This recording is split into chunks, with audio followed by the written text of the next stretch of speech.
All right, Morning. hello everyone, and welcome to the Profit Sales Process Training.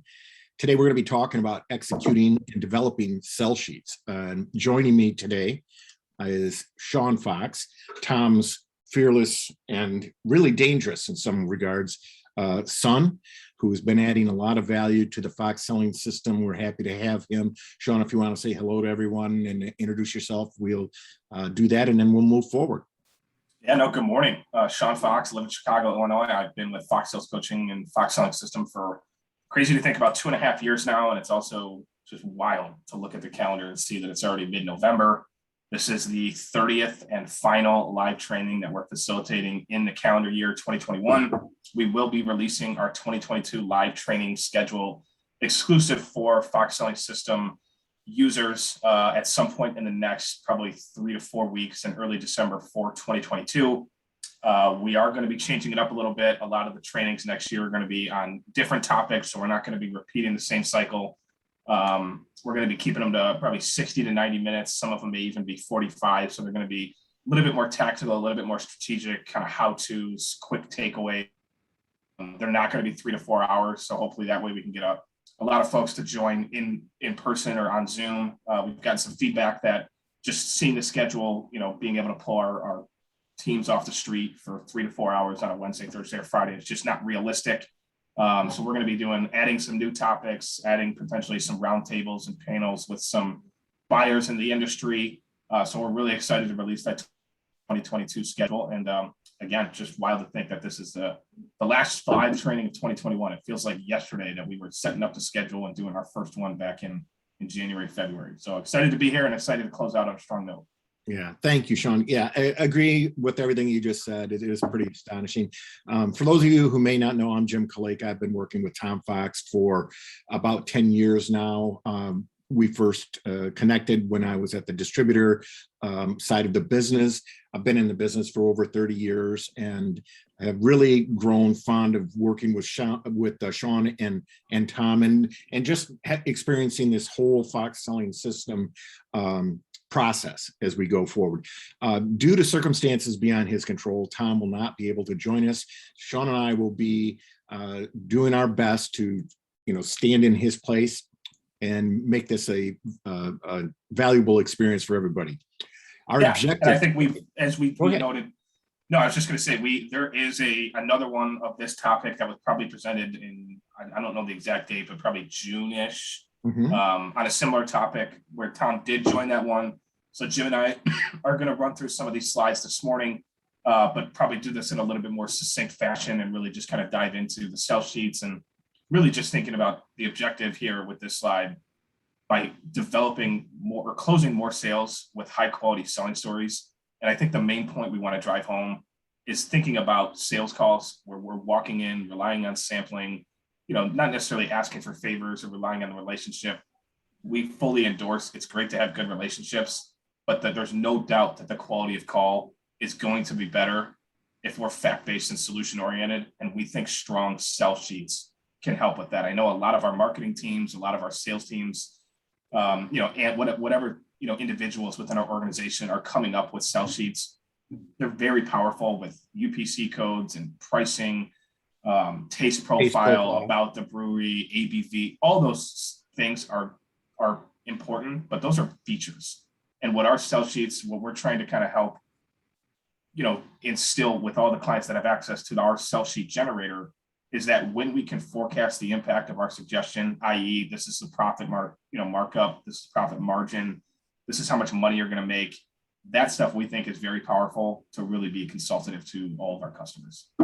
Yeah, well put. And the fact of the matter is developing a sell sheet and the way we have designed it, and you're going to see this, is really beneficial in being able to rehearse and practice the selling, delivering the selling story. Because at the end of the day, Sean mentioned relationships, and while they are really important, the fact is that in many instances, a sales rep can walk into an account without ever having met the person they're about to present to. So being able to provide a value to the retailer or whoever it is that you're calling on is important. And that is the way you're going to develop a good relationship. Our belief is that the best relationships that you can develop within the industry are the ones that are mutually beneficial. And if you're walking into an account and you can show them how they can increase their profit, the rings of the transaction, the excitement, the image, sales profit margin, all of the things that we talk about as far as Sprite, now you're bringing value and the relationship will blossom accordingly.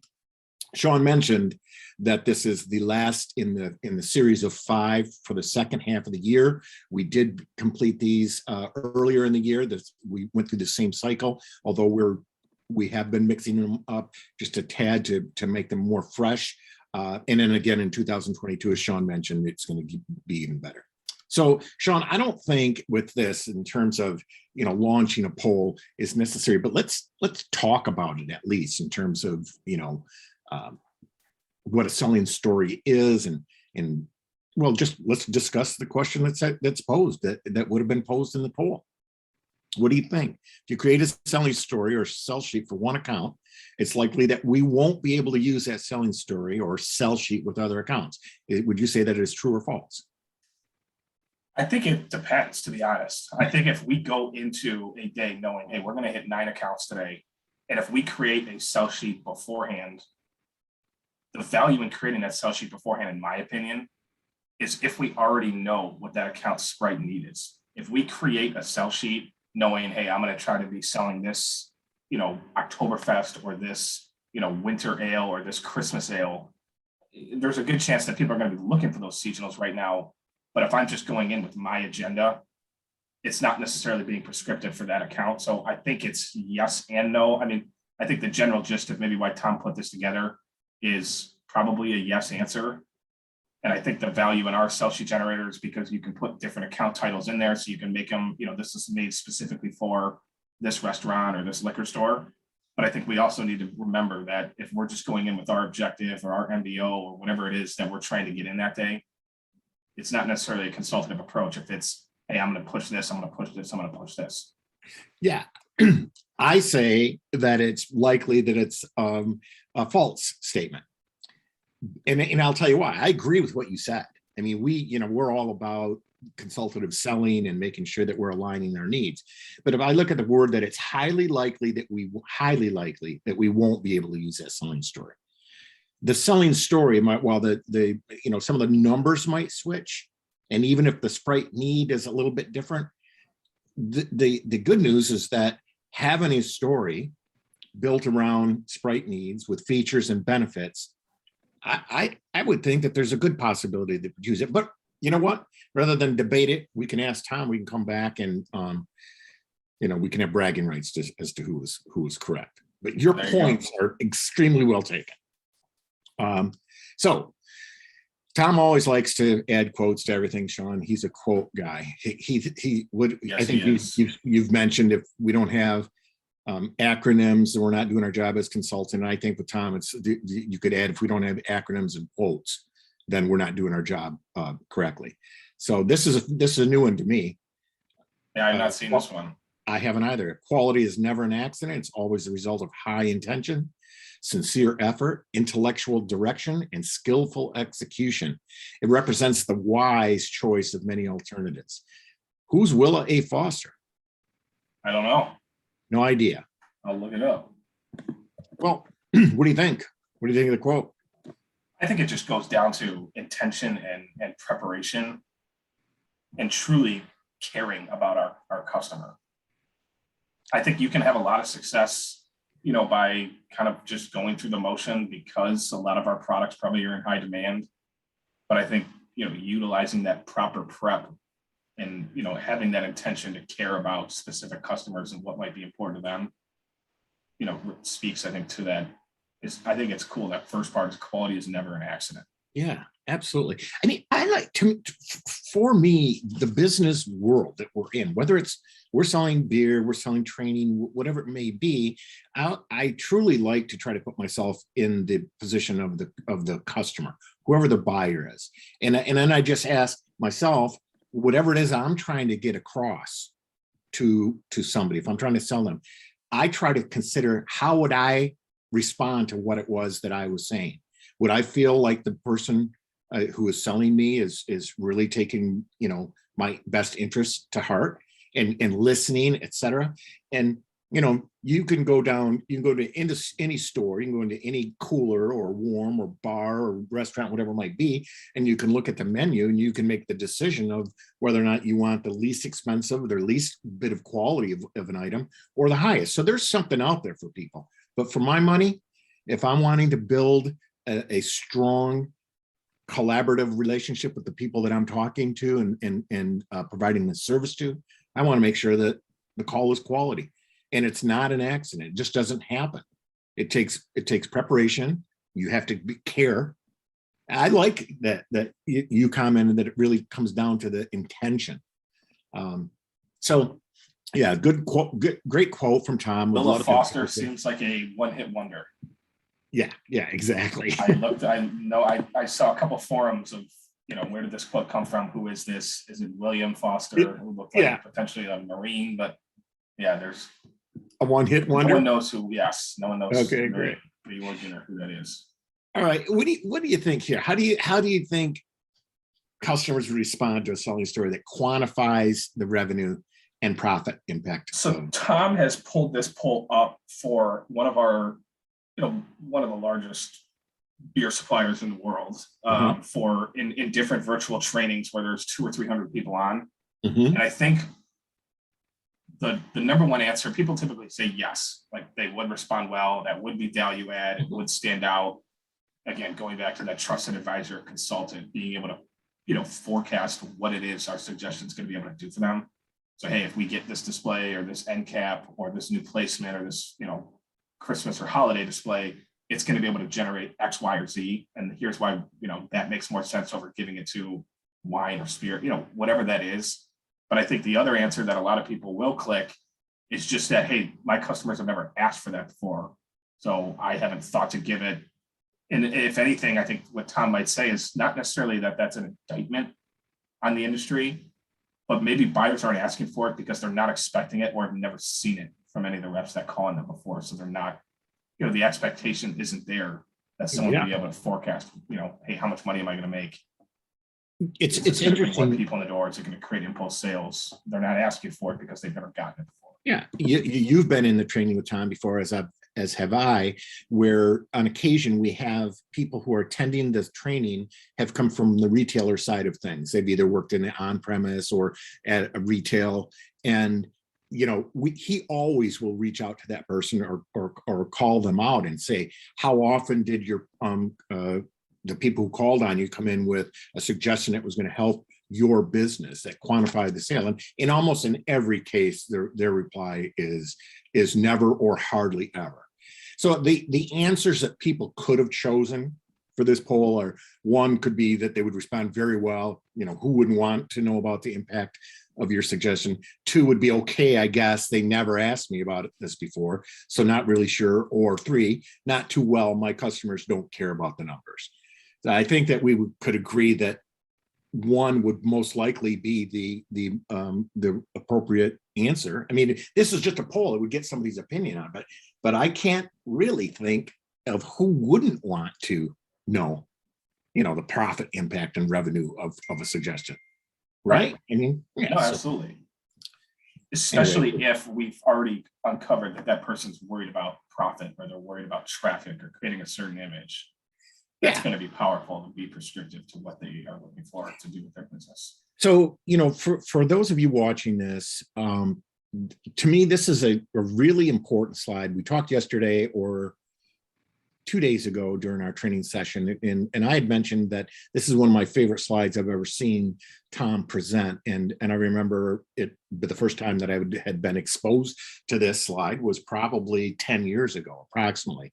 It would have been around 2007 or so, not to date anything. But what really stood out to me in this, Sean, was the way this really takes you through the process of how somebody can become an expert at it. And I think if, regardless of what it is they're trying to become an expert at, this would make sense to them. You're not gonna know about anything unless you've had some exposure to it. And then you start to gain an understanding. I mean, I kid you when we start these often about your golf skills, but you didn't just start out. I don't think. Maybe you had a natural swing and you had just being very athletic. It came easier to you. But I got to believe that you're better today than you were when you first started. Would that be a true statement? Yeah, and I think it's like even Tom I think uses the analogy of tying his shoes, but even with golf, it's like Yeah. once you know how to swing a golf club, do you know how to work the ball left? Do you know how to work the ball right? You gain an understanding of what you need to do with your grip or how you come down on the golf ball to be able to, even in playing ping pong, like how do you want to spin it this way or spin it that way? But like with at first with tying your shoes, Tom uses that competency scale, but you don't know that you don't know how to tie your shoes. Right. But once you're exposed to it, you understand that you don't know how to tie your shoes. And then you gain an understanding of how to do it, the loop, swoop, and pull or the bunny ears. Then you start to get better at it. And then you become an expert where you're just unconsciously being able to tie your shoes while still watching TV or talking on the phone. Yeah. And I love that was another slide that I loved that he explained, because again, it was just like, yesterday we talked in the key account about being able to explain it to a 6-year-old. And I think that this slide and the example you gave with tying a shoe, would definitely resonate with a 6-year-old. But equally important here is that, the managers in this industry, they have the opportunity, I think we all do, is the opportunity to be able to influence behavior. So if we're thinking about influencing somebody's behavior and we're focusing in on the gaining the understanding aspect of it, one of the factors comes in is to what is it? What is it we're trying to do? What are we trying to gain understanding of? And equally important is the why are we doing it? And for us, we like to draw this and tie this back into the vision of the organization. If the vision of the organization is to be the best, to provide the best customer service, or to be the go-to person that your clients or retailers are reaching out to when they want to have, some input or advice how to do, the vision of the organization should be and can be the foundation and kind of, what do you call the Northern Star? You use that term often, Sean, the Northern Star of why it is we're doing what it is that we're trying to get done. And when you combine the what is you're trying to get done with the why, now you're moving from just an understanding of what's going on, in terms of your attitude and behavior, into really developing the skills. Because if you can't buy into the why we're trying to do something, then I think it's going to be difficult for you to have the motivation to want to further develop the skills. But most important in all of this is that this process in terms of influencing behavior and attitude and developing skills, it happens in stages and it accelerates with frequent exposures and the two-way conversations you may have with between yourself and your supervisor, your coach, whoever that person might be. It's really powerful stuff. So there's a lot of value in that two-way conversation that happens, but just know that your ability to improve is directly tied to the frequency of the exposures. And I guess there would be some, merit to whatever you're being exposed to being quality, because, what do you, they say practice makes perfect, but perfect practice makes it even more perfecter. Yeah, I had a teacher that mentioned that quote of practice makes perfect is a terrible quote. Yeah. Because it's really practice makes permanent. If you're practicing the wrong things, just like any sport, whether it's selling skills, if you're practicing the wrong things, you're not going to be perfect at it. You're just going to make that practice of that skill you're honing a permanent thing. Yeah. Practice makes permanent. Cliches. So this slide here, this is really our profit sales process. So anyone that's gone through the modules will be familiar with this. It's nothing completely revolutionary. Again, we come up with a lot of acronyms within our Sprite benefits and our profit sales process. But, we think that this is a prescriptive way, similar to 10 steps to a sales call or really any sales process within the industry. But it all starts with proper preparation, recon and surveying for opportunities, ongoing confirmation. And we use that O step for not only are we trying to uncover it once, but when we come back to an account, hey, is this still what you're focused on, i.e. which Sprite benefit, going through the flow of the sales presentation or your pitch, features and benefits, handling objections when they come about, So acknowledging, hey, I've heard that before. I can acknowledge, I can appreciate that or understand that, but I also understand that you're focused on driving profit or trying to get more people in here. This product is, selling really well, or look at the rate of sale or volume that it's doing in other accounts in the area, and then ultimately closing the sale and service in the account. So we think that this sell sheet topic today really hits on the P and F step for a high quality sales call. Yeah, completely. I mean, if step one, as Covey says, begin with the end in mind, and if the beginning of this entire process is to prepare, then you need to prepare. And we're going to show you how building this sell sheet can prepare you to be able to deliver a flawless presentation when that opportunity presents itself. So if we're talking about, you mentioned that we're great at acronyms, and that the Sprite benefit is one of the acronyms, maybe one of the foundations of what it is that we, how we approach the retailer and aligning our benefits with them. Do you want to take a minute to go through the Sprite benefits and share that with the folks watching? Yeah, so I mean, I don't know if we've actually trademarked these, but again, using acronyms is just an easy way to remember. Like, I think probably 90% of people remember, hey, I don't know exactly what the colors of the rainbow are, but I remember Roy G. Biv. You remember that acronym? The colors of the rainbow? I don't remember that, to be honest. No, Roy G. Biv was like, if someone told me, but the only way I remember that is, red, orange, yellow, green, blue, indigo, violet, I think it is. Roy G. Biv? Roy G. Biv is the acronym for the colors of a rainbow. But similar to that, we've come up with really 6 core potential needs or wants that an account's going to have. It's sales, profit, rings, image, traffic, or excitement. And that higher rings is really a higher check size or a higher basket. But what I think is important here is, as we're trying to uncover those needs, thinking about, because we've been doing some work with for the last couple months with some companies out in the market, and after we leave an account, someone might say, well, that account's need was that they need a Oregon Pinot Noir on their wine menu. That's their need. And it's like, okay, well, that might be a tactical need, but what we really want to drill down to is, what is that specific Pinot going to do for them? So, hey, that makes sense that you want to bring in a Pinot. What is that going to do? It might fill a gap in the menu, but it's probably going to be a way to increase sales because they're now offering something that they had a gap before. So it's drilling down further till you hear something that sounds like Sprite. So, if you're starting to ask questions, or, hey, what are you looking to get accomplished through the holidays? Or what criteria do you typically use when you're looking to bring a new wine on the menu or set up a new holiday display?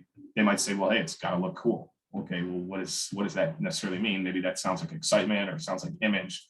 So really, these are the 6 potential benefits that a retailer or restaurant or bar or operator could potentially be looking for with anything to do with their business. Everyone's in business to make money. You're not necessarily in business to have friends. So trying to be consultative, understanding it at the end of the day, this professional relationship, it's still okay to be friends with them, but at some point we got to put that aside. What are you trying to do with your business for the next month, for the next 2 months throughout the holidays? How can I help? And let's face it, in most instances in the country, the distributor is providing their products that they carry, and their territories often are protected. So the retailer doesn't have a lot of choice in terms of where they're going to buy that distributor's products. That being said, what would you rather do? Be able to walk in and talk to a retailer, your customer, about what benefits your products have and how they align. Tom always, compares, slams his fist together and talking about how the benefits that we bring are in alignment with what the retailer is looking for. So if they're looking to increase sales, we can quantify that impact, the impact of our, recommendation to them. If they're looking to increase profit, we can quantify that and align what it is that we're trying to get through to them with what it is that they're trying to attain. And it goes through the same, whether it's rings, image, traffic, and excitement. So being able to quantify that benefit is far more compelling than just saying, hey, here we go. We have the number one brand in the market. Well, that's great. Nice feature, but what does that mean actually to the retailer? So as we move along, we're going to talk about how you can actually use words and statements that are going to help you explain what your benefit that you're bringing can completely align with the benefit that they're seeking to get. So, Sean, I've been selling since I was 18 years old. Started out doing door-to-door sales, and understood features a lot, really did. But I wasn't really great at being able to align the feature with the benefit until somebody actually explained it to me. So, again, we have another poll here in terms of what's the difference between a feature and a benefit. And I think that's where Tom actually starts slamming his fists together. Right. And I think at its core, and I don't know if, okay, so not in that last slide, but in my opinion, it is difficult. It's not necessarily something natural, because the features are what we have in essence, and the benefits are what it's going to do for them. So what does that mean for them as a business operator? There you go. So what we have, it's, things like the selling story, the background, marketing, any point of sale that we can put up, how the packaging looks, just, is the brand up or down? How does it taste? Is it selling well? And then the benefit is what that means. So that might mean more sales, more traffic, because they know that people in the area are going to be looking for this. So there have been calls. And that's, really the, in any industry, everyone sells features and benefits. That's just selling 101, but really drilling down and trying to figure out what is the benefit, or what does that mean for this, decision maker, this buyer, for all the features that we have. Do you think, based on the amount of time you've been out in the market and working with people, doing certifications, et cetera, and just when you were first learning the business, live on the street, do you think that, aligning features and with benefits is something that salespeople it comes natural to them? Not necessarily. And I don't think it's that people can't do it. I think, again, it's similar to kind of the sell sheet or forecasting, hey, this is going to bring in this much money, or the profit markup is going to be this, or the margin is going to be here. It's just something that, is not done all the time. So there's really probably not an expectation to do that really in any industry. And it's not that people can't do it. I think it's just easy to not. Yeah. Hey, how you doing? I brought in some samples today. Want to see if you wanted to try these. Hey, what do you think? I'll come back next week. That is really how 80% of sales calls go, and the work lists that I've done.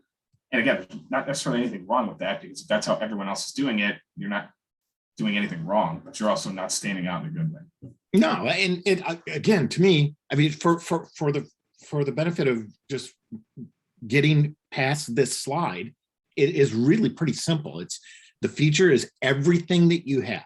Everything you have to offer that is going to support your recommendation. And the slide indicates what some of those things can be. I'm sure if you took the time, you could, identify different ones. But the benefit is what it means to them, or what it means to you, in terms of if you were the person on the receiving side of being sold to. So this is probably one of the simplest tools that you can use to start getting familiar with bringing the feature and aligning it with the benefit. And this is the Tchart that we use when we're starting to create the benefit story. So if you look on the left-hand side, typically what we will ask a group, if we're doing a live training, we're going to ask groups of people, maybe split up and get into a group and identify every feature they can think of that what it is you're trying to sell in will bring. And then next to that, on the benefit side, just put the letter that corresponds to it. Is 10 million in media going to advertising? What would be the benefit to that? Is it going to increase sales? If so, you could put an S. If it's going to increase profit, P, etc. And then we go down the list of each of the features that we have identified, and we apply the correlating Sprite benefit or benefits that it provides. Once you've done that, now you have the foundation to start building your selling story around that. Anything to add to that, Sean? Well, I just think if you're just mentioning features, hey, we've got $10 million in media and advertising that's going out. We're going to be doing a big social media push. Then you go on to the next thing. You're leaving it up for interpretation of like, okay, what does that mean? Or like, why do I care?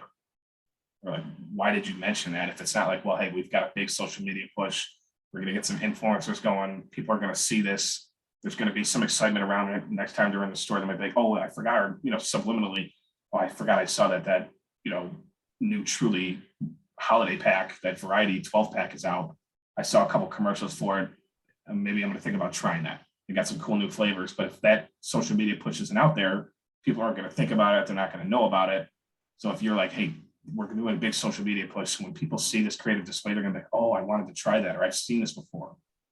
You're not leaving it up for interpretation of what that actually means for them with all the features that you have. You're translating it for them. This is what that means for you.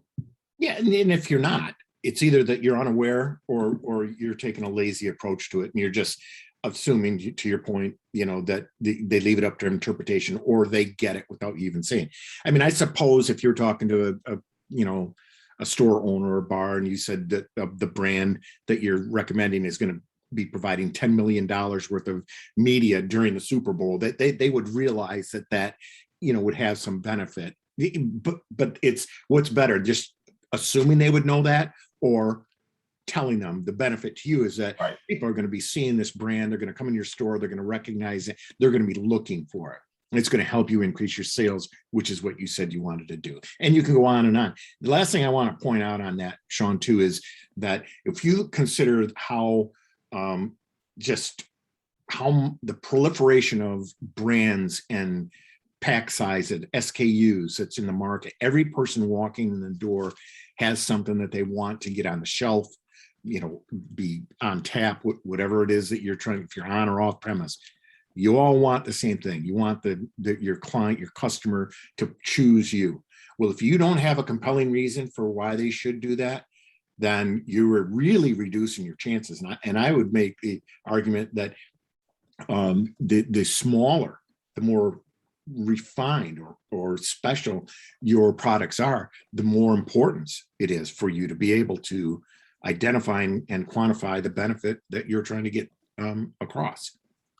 So in terms of looking at the techniques for profit, this is if you're looking at the whole entire process, this is the process, but within the process are techniques.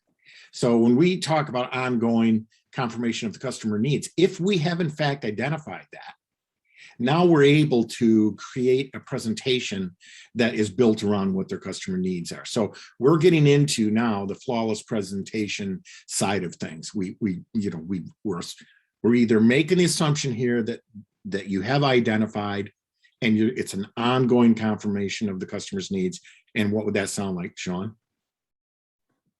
The ongoing, if you're just, confirming. The last time I was in here, hey, the last couple of times I've been in here, I know you've been worried about this or focused on this. Is that still the case? Or is that still a priority for you heading through the holidays? Exactly. And again, how long does that take? 10 seconds to be able to spit that out? Right. And it shows it shows you're focused on their business. It shows you care because you remember it. So you're going to stand out. And again, even if we've got a great relationship, it's only going to enhance it if we're focused on what they're trying to get accomplished and saying it out loud. There are a few examples where when we were, again, out in the market the last couple of months, where someone was like, we're going through the post-coaching conversation, or the regional sales manager was, and it's, hey, how do you think that went? And then at one point I would kind of interject and say, hey, just out of curiosity, what was that account's, sprite need, if you will? Because this company is so focused on transforming the way that their sales reps are out in the market. And they do a very good job. They're a very successful company, but they want to get even better. And the person will be like, oh, that customer is focused on getting more people in the door. They're focused on traffic, but they never verbalized it. So they knew that was the need, but they didn't necessarily get that buy-in or collaborate with the buyer to say, hey, is this what you're focused on? To the point where they say, yes, that is what I'm focused on. So they get that confirmation question, and then utilizing it during the pitch. I know you mentioned earlier, it really is a North Star or a hunting license in a sense. Mm-hmm. It's kind of one of the analogies that I use. But once we get that confirmation, it then opens up the door for us to be able to pitch what we have, knowing that they've already said that's what I'm looking for. So then we can prescribe solutions that are, tailored to what they are looking for. Yeah. I mean, again, North Star, lifeblood, Holy Grail, yes. however you want. Monty Python. Pardon me? Monty Python.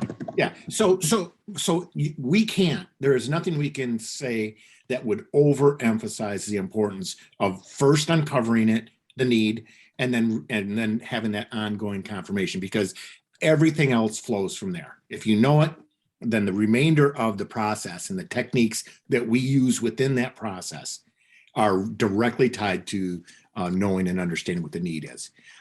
So we're going to show you an example of what a sell sheet looks like and how. Sean, is there a way I can expand that, or is it just? No, I think because it's a screenshot. Yeah. Okay. So it's a little difficult here to see, but I can describe this to you. So this, in this particular case, our sell sheet wizard will allow you to create a selling story that completely follows our sales process. And the benefit to you, as a salesperson for this, is that it can provide a roadmap and almost a script for you to how you can present. And the value in that, again, another benefit for you is that you can do this and it would be tremendously valuable in terms of helping you practice. So during role plays, we always wanted our sales reps to be able to have a sell sheet in their hands to be able to show and quantify, even if it was just made up, they were walking. Excuse me, we were just doing role plays during one of our sales meetings. But in this particular case, we've made it so easy for you where you can have an opening statement, you can build your margins and profit by expanding your craft selection. That's the benefit statement that we've used in this particular example. And then the sell sheet builder allows you to put the logo of the supplier of the brands that you're pitching. And then over here, you have the opportunity to click what their Sprite needs are. In this case, we've identified the Sprite needs as increasing profits and increasing their transaction rings. Here we're talking about what our recommendation is going to be. In this case, we're recommending that they put a display up with a promotion. And then finally, we list the features and benefits. So in terms of if you were going to be presenting this, Sean, right, using this as an example, how would you use these three areas on this sell sheet to help with your presenting the pitch? How would it sound? Well, outside of, without a sell sheet, you're probably going to walk in, ask some questions. Hey, here's our new variety pack. If I'm someone from Deschutes, a couple features. What do you think? We want to try it. This is how much, it's selling in the area, like whatever the normal pitch is. But if we're using this sell sheet, again, you can see it's made specifically for Campus Beer by Jim Kaleko, who the rep is. We've got the image top right. And this is not the cleanest version because, some of the white border images, you can, within our system, you can remove those. But really, the gist of it is that top left part, if you want to, that's that ongoing confirmation piece. So, hey, Mr. Smith or Mr. Kaleko, last time I was in here, I know you were focused on, hey, Jim, I know we're focused on profits and, up in the check size or up in the basket ring. Are we still focused on that? Yeah. Yeah. And then, hey, I've got a good suggestion for you. We set up a new display for our new Deschutes. I think I can't really see those images, but just, holiday variety 12 pack. There's going to be a big marketing push around it. We got some great, really cool point of sale. And then that our story part, hey, it's a really high margin product, which is going to deliver profits again, which I know what you're looking for. It's a leading brand. Deschutes is a big name. We're having a really good year. All of our, SKUs are up, across the board about 10%. So it's a leading brand. People know the name. This is a new package. It's going to increase profit. It's going to create some impulse sales. People haven't seen this before. And my suggestion is we bring in 20 12 packs or 10 cases. Stop right there for a second. Okay. So for those of you watching, what Sean just did is demonstrated the techniques within the process. And it's really important. The first technique he demonstrated was how to reconfirm what the retailer's need was by saying, last time I was in here, you mentioned that this was important to you. Is that still the case? He shut up. He waited for me to respond to him. And they said, okay, great. Well, I have an idea. If you have some time, I'd like to walk you through how we can get there. And that if you have some time, I want to walk you through how we can get there. That is the transition. That's moving from confirmation into getting ready to present. And that transition statement is just a way of your dialogue, what's coming out, flowing smoothly. You wouldn't just walk in and say, yeah, expand your craft selection, increase sales, increase transaction rings, right? Display, distribution, or promotion. I mean, it would sound ignorant. So that's why we coach the transition statement as a technique that you use to help your presentation sound more smooth. Then the technique he used once he got to our selling story was he was aligning the feature to the benefits. He said it was high margin, which is going to help you increase your profit.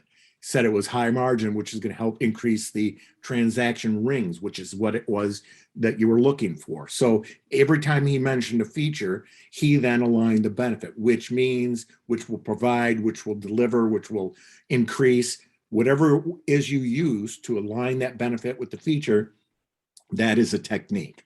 All right. So now, Sean, you've gone through that, and you're now getting into quantifying the impact of your suggestion. And this is, a lot of people are doing the top part. Mm-hmm. They really are. I mean, yeah. Maybe we're not ongoing, but like, confirming the need, but at the, general understanding in the industry, everyone is doing what happens at the top, whether they're following that same process or asking questions or collaborating. Those are some of the things that stand out that's a little bit different. But the bottom part, literally in our sell sheet generator, and for those that have seen it, you input 3 fields. How many units, either 6 packs, 12 packs, or cases, what's the selling price, and then what's the price to the consumer, or the price to the retailer and price to the consumer. You input those 3 things, all that math is calculated for us. Again, some people in the industry I know use kind of that profit calculator. I think it's like $1 or $2 app in the app store on our phones or on our tablet. But we've pulled that into this. Mm-hmm. So again, Tom always mentions these sell sheets are not going to sell themselves. So our system calculates all the math for us. But then again, it's still on us as a rep to kind of be that, professional salesperson to walk through it. So if we bring in 10 cases, we're going to be able to sell 20 12 packs at $15.99 per. It's going to bring in roughly $319 if you're selling it for $15.99 per 12 pack.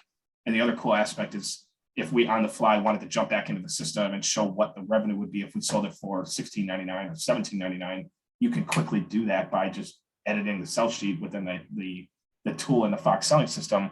And then, on the far right there, you see it's going to bring in gross profit of $90. There's a 28% profit margin. There's a 39% markup.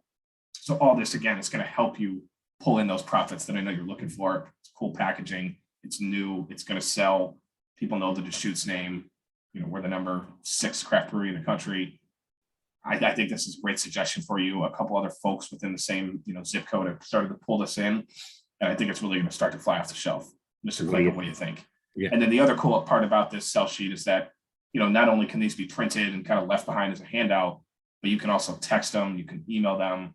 So it kind of uses technology, to be fact-based while we're selling into these accounts. Great. And so, that's really the gist of it. So yeah, so I sit here and I think about the value that this would have had when I was at the distributor level and actually going out and doing the training and coaching to have been able to have and generate something like this so quickly, and the impact that it could have had both on the rehearsal and role playing as well as in the market. Really, it's invaluable. The other thing is, we're not suggesting, are we, that this be done at every account for every sales presentation that you make? Are we?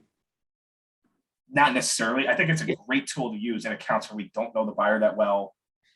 If it's a new account for us, if we haven't called on them before, if it's a cold call, this is a great way to start the relationship off, knowing that you're going to be prescriptive to that account. And again, we may not be able to use this the first time we walk in because we don't know what their Sprite need is. So we don't necessarily want to check 1 or 2 of those boxes, but this is valuable knowing that, hey, I'm going through that O step of the ongoing confirmation. Hey, I know the last couple of times we've talked, this has been a focus for you. Is that still the case? All right, great. I've got a couple of cool suggestions. I really think it's going to help with what you're looking to do. Yeah. And, the great thing about our industry is in almost every instance, it's not a one and done. These sales reps are in the account, weekly, bi-weekly at the least. So you have an opportunity to build that rapport over time. You might uncover the need in one call and then use that need to build a selling story for the next call that you come up with. So No, we know that every single call, there isn't the time to be able to go through a presentation. You might, the whoever the buyer might not give you the amount of time that is required, or in other instances, you might not. You have to be somewhere else, and so you may not have as much time to be able to present. That being said, if you're a supplier and you're looking at a monthly focus, and you have the opportunity to put yourself in front of the sales team during one of their meetings, providing them with a tool like this, with a leave behind, something that will help them present your selling story on your behalf, because at the end of the day, they are advocating on your behalf. If you're a supplier, you rely on a distributor to be able to go out and put their best face forward on your behalf. If you stand in front of the room and say, this is what our focus is this month, we're coming up with this 12-pack or this new brand, etc. Having all of those attributes of the product are great, and the UPC code and those other things, those are great and they're important, and they need to have those. What you would be doing a even greater value, in my view, is if you provide them with a selling story that helps them to go out and sell your product in. If you're a distributor and you're wanting to focus your monthly objectives on a specific area, brand, package, the same thing, and you can provide your sales team with a tool that they have at their disposal that will help them, all the better. So there's a number of ways you can use it. You can use it on the fly. You can use it to build a sell sheet to help rehearse and do role playing. If you're a supplier, you can create one and provide it to the sales manager of the distributor, and then they can use it on your behalf. Or if you're a distributor and you want to use the sell sheet as a focus for some of your monthly objectives, whatever that might be, then it's there for that use. So a lot of different ways that you can take this sell sheet and put it to use and have a benefit from that. So do you want, Sean, do you want to take the time and go into and build an actual selling sheet? You think that'd be valuable? Well, I think, depending on, we have a little bit of time if you want, or we can actually use it at another, we can save that for a tutorial on just how to develop sell sheets. It's entirely up to you. I'll throw that to you. Yeah, I'll go ahead and, I think it'd be valuable to create a sell sheet. Let me start sharing my screen. Okay, let me see here. Can you grab it from me, or do I have to? Yes, I think I can. There you go. All right, so in our sell sheet generator, again, what we're trying to do here is go through the process of actually utilizing the tool. So now we kind of went through the backstory, how to, why they're valuable, how it could potentially upgrade our sales pitch by utilizing a fact-based selling sheet as opposed to really just talking through the pitch or providing sampling. So in this sell sheet generator tool, you can use the sell sheets tab within the system. We're going to create a new sell sheet. I'm going to do, we'll do a Bud Light holiday display. Publish date, we're going to use today's date. You can use different keywords like Bud Light with the account name, or holiday, 12-pack, variety pack, holiday. So we can run different reports after the fact. We're going to say that this is for Declan's Liquor Store. Does it meet a monthly business objective? We're going to say yes. Channel, we're going to go off premise. So again, this is where we get back to that ongoing confirmation piece. So what does the retailer Sprite need? We fill this out if we've previously uncovered what this account is looking to accomplish ultimately with their business. Are they looking to right now increase sales, increase profits, higher basket rings, create a certain image, get more people in the door, create excitement? We're going to go create excitement with a holiday display and increase sales. What are we looking to try to sell in? Really just a display. We're going to assume that this account is already carrying Bud Light. In this, this is where we start to pull in the different images into the sell sheet. So we'll use the Bud Light logo. This is the image that's going to show up in the top right. There we go. Product Bud Light 6-pack. So in this instance, probably we'd be using, 12-pack or 24-pack cans, my guess. We need to change that image. We need to get a 12-pack, 18-pack, 24 loose cans. Let me just go through just for the example of pulling in.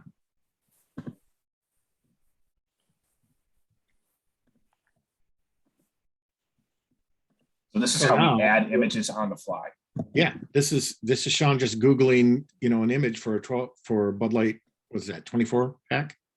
Yeah. And I'm sure most companies probably have an it internal database. Yeah, you're going to pull it into the system, clicking the add asset. Give a brief So description. for us, we're demo Maine, demo Southwest. For your companies, it probably would just be at whatever the distributor was, actually Miller House, Heidelberg. Heidelberg, or at Athletic Brewing, or at Deschutes, or at JJ Taylor, any of those different, that's how you tag. And then category would be sell sheet, product, image. And then again, if anyone's got questions on exactly how to do this, Jim and I can always, there's tutorials, there's a PDF in here, there's probably some videos that we've saved. This is the only kind of tricky part.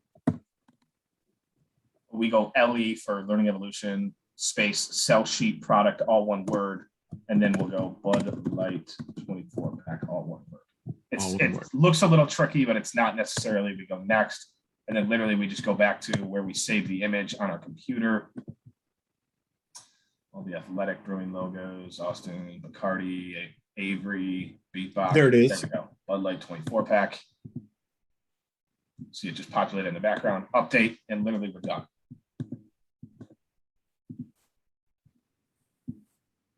Although this is pulling from brand folder, so I'm hoping that this didn't goof anything up, but we'll see. Yeah. But either way, you can see how quickly images can be added. All right. Sorry, I live in a 3-story flat, and I'm in the basement of my place, but I'm using my buddy who lives on the second floor's internet.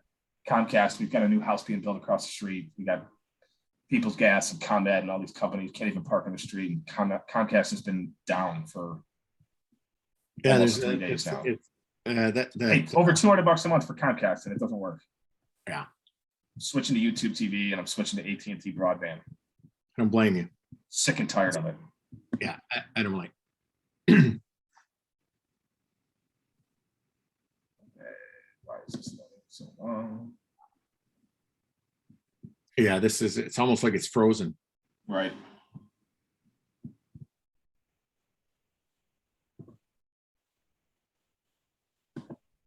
Well, Professional page. I probably just have to start over now, but I'm just going to go edit this one.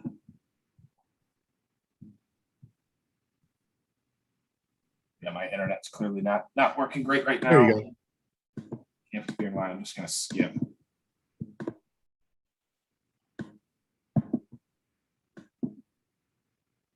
Segment, traffic, next. Yeah, okay, so that didn't save, but as you can see, that's how you add the image. Are we doing, bringing in a keg package? So we have different calculators for on and off premise. What's our opening statement? Generate more sales with the fastest growing beer in the market. We know that's probably not exactly true, but we're just going to leave that there. Whatever. Yeah, features and benefits story. We've got a number of different hottest selling brand, leading style, great point of sale, advertising. This is that bridge statement. So we're going to say leading brand, which will provide more sales and traffic. Ad statement. You can also freehand type in here if you'd like. And then we'll go winter holiday, even though some of the images probably have the white background. We also can create the company images. So at the very bottom of the sell sheet, you can put a distributor logo, maybe if you're the supplier, to arm some of the distributor sales army out there. You can put your own logo, or maybe even if you wanted to pull the logo of that specific bar, restaurant, or liquor store you were pulling in. So that kind of, again, makes it specific to them. Supplemental sell sheets, you can pull in second pages. So if you've got IRI or Nielsen or VIP data or anything from Tableau, any trends, any graphs you wanted to pull in, you can add that as a second sheet behind this. Also, maybe if you have your own internal sell sheets that have some of those UPC codes or have some of the about the brewery or about us or tasting profile, or, again, maybe some more features to add to the story. Maybe those are, some creative images and backgrounds that the teams come up with.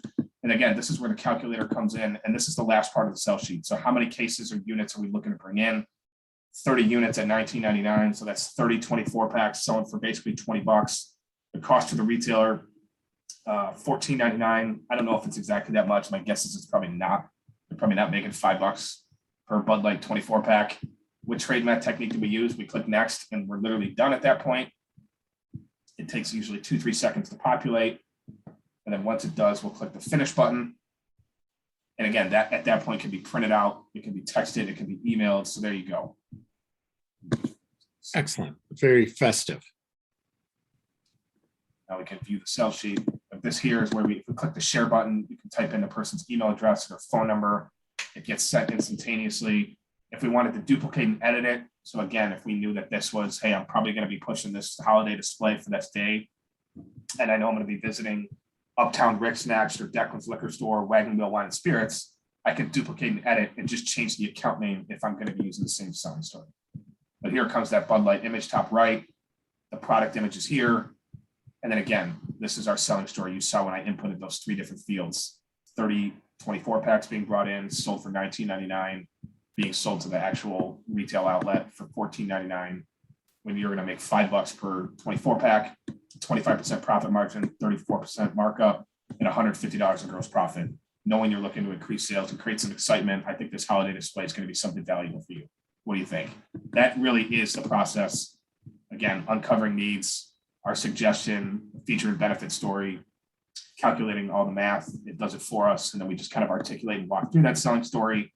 And again, we think this is kind of a pretty cool little handout, also utilizing technology, something that can be texted and emailed. So we think that this is a more valuable approach to sales calls because it's fact-based and it's providing a solution outside of just talking about it, mentioning a bunch of features and then leaving it up to them to figure out, interpret, what does that mean for me?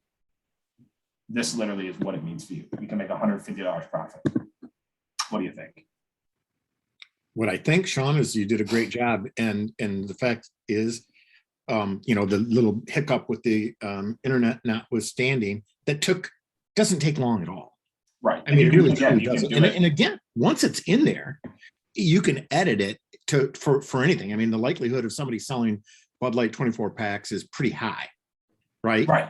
And walking in with a story to tell instead of just assuming because have been calling on them that they're just going to take your recommendation. That might be the case. Wonderful. What Tom says is you had me at hello. I mean, if you walk in and that retailer is aware of what it is and the value your brands bring, you may not need to go through this, and that you don't need to apologize for having that kind of relationship. But in many, and again, you can edit that little button for edit. If someone's like, hey, what if I sold them for $18.99? I want to kind of fly through this. I don't want it to sit. I want it to move. You can jump back in, edit, change the price from $19.99 to $18.99, click finish, boom. Now you've got immediately that math there. So we think it's a pretty slick tool. We're going to be continuing to update it. I know we've gotten some suggestions about adding in maybe a time bound. So, hey, this is going to move. Our anticipation is that this will take 2 weeks to move through these 30, 24 packs, or it's going to take 5 days. Being able to add a couple different images. So maybe you've got a couple different selling stories or even a comparative selling story. So, hey, I know you're carrying this. It's not moving for you. If you bring this in and we swap them, look at the revenue or profit you're going to make by making that suggested edit to your assortment. So we're continuing to kind of upgrade and edit this sell sheet generator. We've gotten some feedback and want to kind of continue to upgrade and enhance it so people are taking advantage and using the tool. So any suggestions anyone has, please feel free to reach out and let us know. So you can't see my screen, can you? No, we're just looking at you, but I think that was the last slide. Okay. Here, let me just see. I'll tell you in a second if it is. I've got it up. I think it was Tom wanted us to kind of run through the demo and kind of just show the value of a sales call that uses trade math and utilizes fact-based selling as opposed to one that doesn't, to really understand, hey, can anyone deny that it would be a more valuable sales call if we're utilizing numbers and helping the account understand what it's going to do for them if they set up a display or they bring in a certain SKU and then putting a number to that. Well, Sean, again, I know that we had to improvise a little bit today because of Tom's situation. That said, love working with you. I thought that was valuable. I hope that people can see the value and that, they'll start taking greater advantage of this is just one of the tools that we've provided. And we'd like to hear from you. So if anybody has any questions, you can always reach out to support@learningevolution.com, info@sales.com, learningevolution.com. My and Sean's email. Most all of you have it. If you don't, just send an email to support, and we receive those as well. So with that, Sean, I don't know. You have any send offs besides Go Blue and have a great weekend and all that stuff? Oh yeah. Honestly, this is the kind of the final sign off for 2021 for the live trainings. This was the 30th training we conducted this year as part of the live training schedule. Again, we'll be releasing the 2022 schedule. It's going to be different, new topics, added guest speakers. We think it's going to be really cool, really valuable. They're going to be a little bit more succinct, a little bit more to the point, similar to this one, where they're going to be kind of really impactful, quick, 60-minute, nuggets to be able to take away. How do I get better at my job? How do I develop my skills? But then how do I also take advantage of some of the tools in this system? So thank you to everyone for a successful year. Again, we hope in case anyone's got suggestions or feedback for us or troubleshooting or anything you want to discuss, we're always here. Jim and I are available, and we wish you the best throughout the holidays. We know that OND is a term that I've recently learned. October, November, December is really a big time for everyone. So best of luck taking advantage of the next 6 to 8 weeks as we turn the corner and turn the page into 2022. Thanks so much for everything, Well Jim. said. Thank you, Sean. Thanks, everybody. Have a wonderful weekend and Yes. remainder of the year. Happy holidays. Happy holidays and go blue. Go blue. All right, take care. Thanks.